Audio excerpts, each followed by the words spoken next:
hal yang akan terjadi setelah meninggal. Kematian merupakan sebuah takdir yang tidak bisa dihindari. Bahkan tidak bisa diketahui kapan terjadinya. Karena yang mengetahui umur seseorang hanyalah Tuhan semata. 1. Death rattle.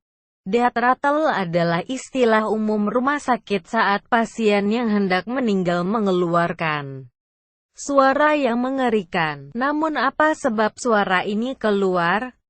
Hal ini terjadi setelah hilangnya refleks batuk dan kehilangan kemampuan untuk menelan.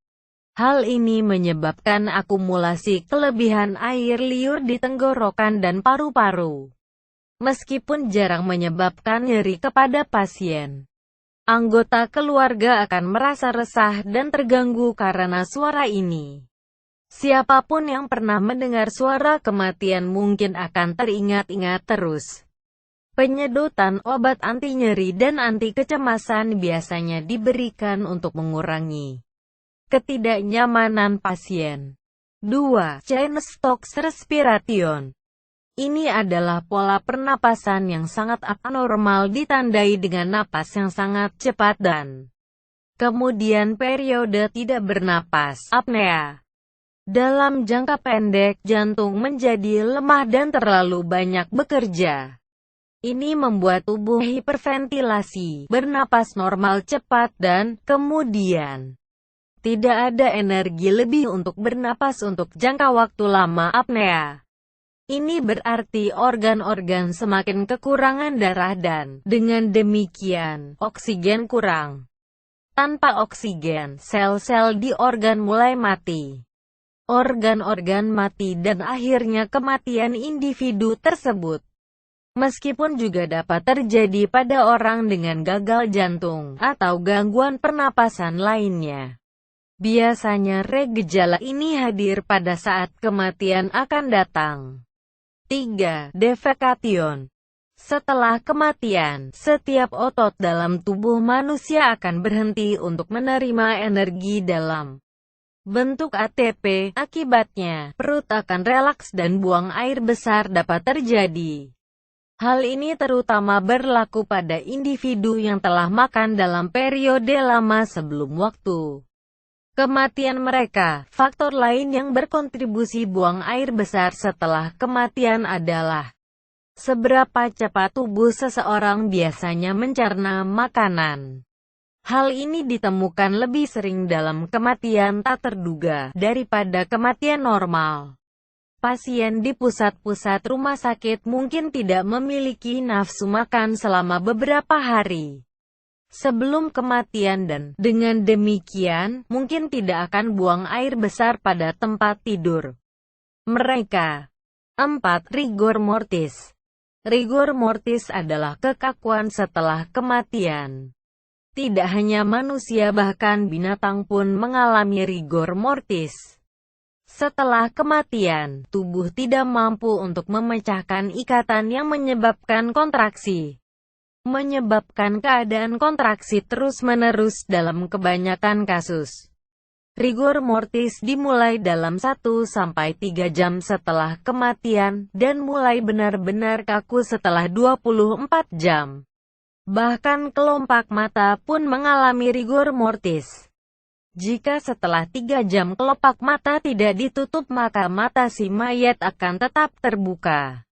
Rigor mortis juga mempengaruhi otot-otot lain, menyebabkan jantung kelihatan membesar. Air mani keluar sendiri, dan munculnya tonjolan-tonjolan di tubuh mayat. 5. Livor mortis. Livor mortis adalah warna ungu merah yang muncul ketika darah tenggelam ke bagian tubuh tertentu. Livor mortis terjadi dalam area tubuh yang menyentuh tanah atau yang menerima tekanan.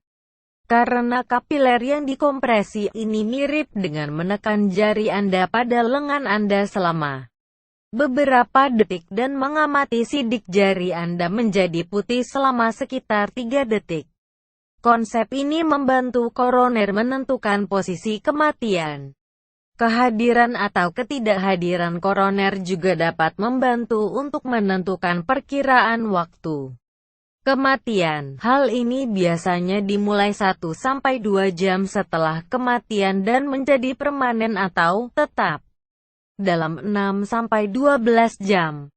6. Algor mortis adalah turunnya temperatur tubuh seiring dengan kematian. Terjadi bila suhu di luar lebih dingin dari suhu tubuh.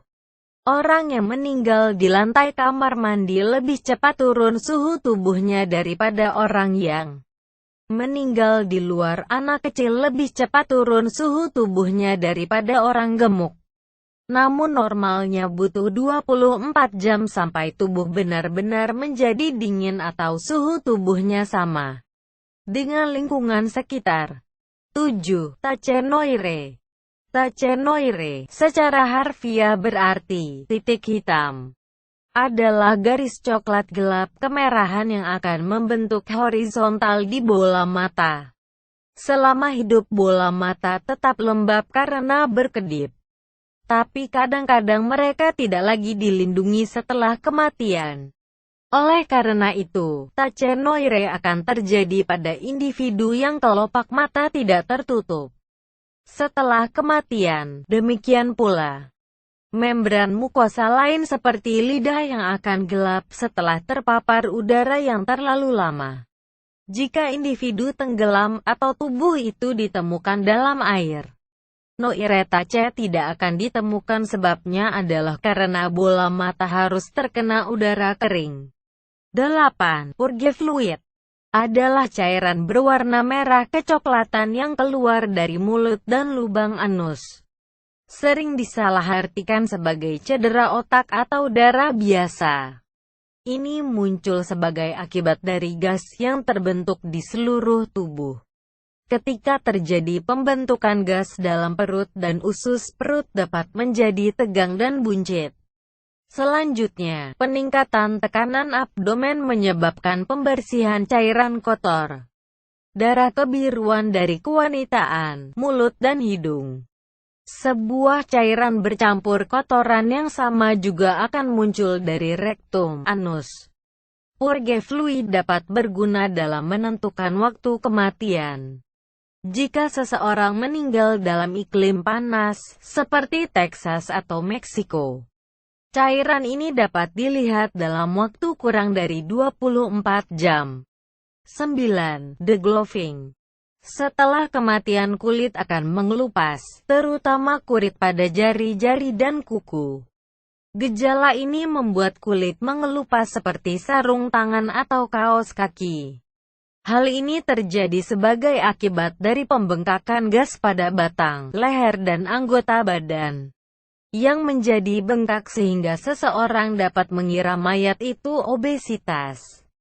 Ketika gas busuk berada di bawah sejumlah besar tekanan, mereka melepaskan diri dari tubuh dan seluruh massa yang membusuk hancur bersama jaringan lunak. Degloving adalah istilah yang tepat karena Anda dapat menarik kulit tangan mayat seperti Anda melepas sarung tangan. Uniknya, walau kulit luar dapat mengelupas, sidik jari si mayat masih tetap ada. 10. Maceration. Macerasi berarti lunak dalam rendaman dalam bahasa Latin. Hal ini mengacu kepada bayi yang mati dalam rahim antara bulan ke-6 dan bulan ke-9 kehamilan. Dekomposisi mereka sedikit berbeda karena terendam lama di dalam cairan ketuban. Mereka menyerupai mayat direndam dalam air. Kulit bayi akan terlihat seperti mendidih atau terbakar karena kulit mereka terlepas dari tubuh. Jika bayi tersebut tetap berada di rahim selama beberapa hari, tengkorak mulai hancur dan otak mulai mencair. Jika bayi dikeluarkan dari rahim dalam waktu 24 jam setelah mereka mati, dan udara masuk ke dalam tubuh sang ibu, maka bukan maserasi yang terjadi namun pembusukan.